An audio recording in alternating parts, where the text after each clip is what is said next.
வாழ்க வையகம், வாழ்க வையகம், வாழ்க வளமுடன். அன்பர்கள் அனைவருக்கும் எனது புத்தாண்டு வாழ்த்துக்கள். வாழ்க வளமுடன்.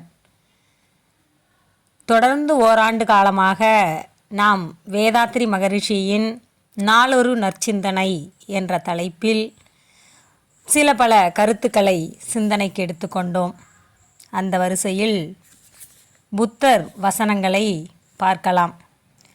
எவர் ஒருவர் புத்த பெருமானின் எண்ணற்ற போதனைகளில் சிலவற்றை கவனமுடன் படிக்கின்றனரோ அவர்கள் தங்களுக்குள் சமூக இசைவும் நிறைமதியும் அருள் நிலையும் புன்னகையுடனான தத்துவம் கடந்த நிலையும் இருப்பதை உணருவர்.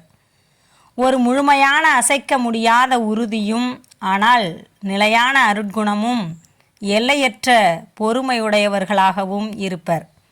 இந்த நிறைமதியும் அருள் நிலையும் உடைய வழிகளில் இருப்பதால் அப்போதனைகள் அறிவுரையும் முதுமொழியும் நினைவூட்டு செய்திகளும் நிரம்பியவைகளாக இருக்கின்றன என்று புத்தரின் போதனைகளை ஹெர்மன் ஹெஸ்லே அவர்கள், ஜெர்மானிய எழுத்தாளர் அவர்கள் கூறியுள்ளார்கள்.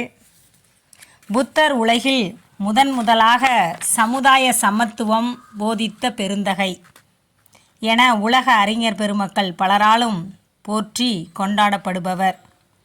உலக சமய போதகர்களுள் புத்தர் மட்டுமே தன் விடுதலையை புற உதவி ஏதுமின்றி தானே அடைந்து கொள்வதற்கான அளப்பரிய ஆற்றலை சரியாக மதிப்பிட்ட மாமேதையாய் திகழ்கிறார் என்றும், அவருக்கு மேலாய் மற்றொருவரை வைத்து அவரை குறைத்து மதிப்பிடுவதற்கு மாறாய் அவரை உயர் பேரறிவின் உன்னத அன்பின் உருவமாய் கருதுவோமாக என்றும் கூறுகிறார்.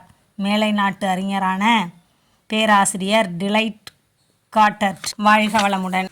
புத்தர் வசனங்களில் ஜனவரி 1 உங்களுக்கு திருப்தி அளிக்கக்கூடிய வகையில் போதிக்கும் ஆசிரியர் இல்லையென்றால் திண்ணமான இவ்வறத்தை, அதாவது புத்த வசனங்களை எடுத்துக்கொண்டு கடைபிடியுங்கள். ஏனெனில் இவ்வறம் உறுதியானது. இதனை சரியான முறையில் கடைபிடித்தால் அது உங்களுக்கு நீண்ட நாள்களுக்கு நலத்தையும் மகிழ்ச்சியையும் கொடுக்கும். வாழ்க வளமுடன். மீண்டும் நாளை சந்திப்போம். அன்புடன் சீதா செந்தில்குமார்.